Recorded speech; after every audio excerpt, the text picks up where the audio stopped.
a misdemeanor. Now on Bounce, a Wisconsin mother is defending her decision to humiliate her daughter online. She thought if the girl wouldn't listen to her in person, her daughter would pay attention if she put the message on Facebook. Tell them that you can't be on Facebook. I can't be on Facebook. I can't have a boyfriend. I can't have a boyfriend. I'm reading my Bible. Get your Bible, show them that you read your Bible. It all started with a fake Facebook page. She had got caught sneaking a page on Facebook twice. One that quickly spiraled out of control for 12-year-old Lutisha. Now don't get slapped because you already in hot water. She had already snuck back on Facebook, talking to some young guy and plotting a fight with her friend. That fight ended up getting Lutisha suspended, and her mom, Lorraine Walls, decided to take action. If you can get a child and expose that child to help that child, not to hurt them. I'm not out to hurt Lutisha. I want her to live.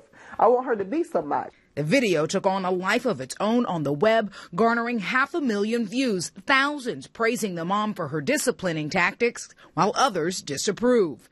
Despite the criticism, Walls says she's not letting up on her preteen, calling it tough love in a cruel world. Of course, we know a lot of parents are frustrated with their children's behavior on social media, so we are on your side, helping you get some answers. All right, joining us now, Dr. Rachel Kitson with Southeast Psych. Thanks for joining us here tonight. Thanks for having me. You know, Doctor, we see this mother fighting fire with fire, essentially, scolding her daughter on social media. Do you think that that's a good idea?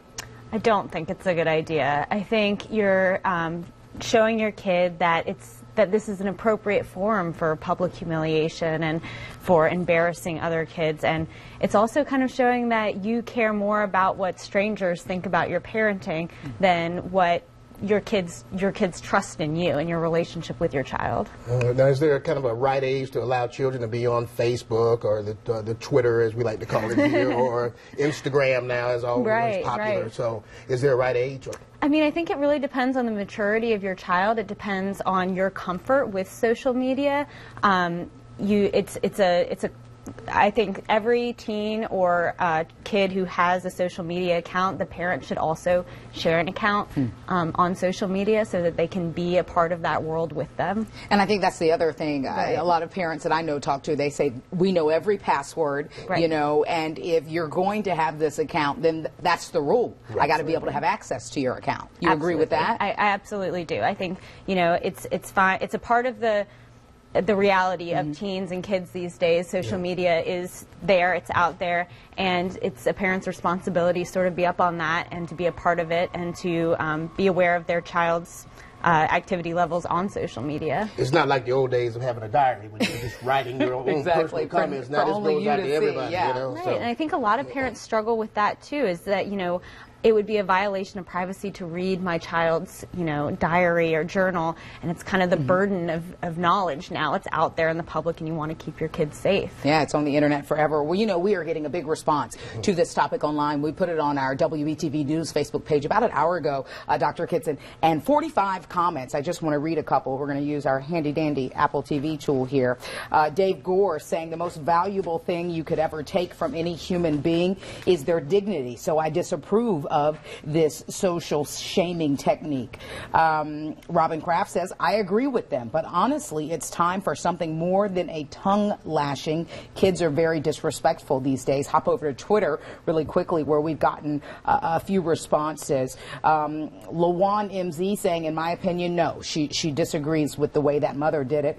And then Misguided Mama says, be old school. Punish your kids at home. No need for public flogging. That's damaging, not punishing. All right. Well, that's kind of interesting. It's going to be interesting as we move forward with social media. That's what I was talking to my sports anchor, Leah Rubertino, today, and we were saying all the problems that are going on now, what's it going to be like in 10 years for the kids that are coming up now? You know, it's going to be crazy. I think one of those commenters hit on a very important point, is that I encourage parents to parent privately and praise publicly. You want to support your child out, you know, in the public forum, but when you are parenting or disciplining them, you know, you want that to be private. It's a very good point. Yeah. All right, we thank you for being here with us, Dr. Kitson. Yeah, I appreciate it. And remember, we want to keep your responses coming on Facebook and Twitter. All you have to do is use the hashtag SoundOffCLT. We want to know what you think. Coming up behind the scenes.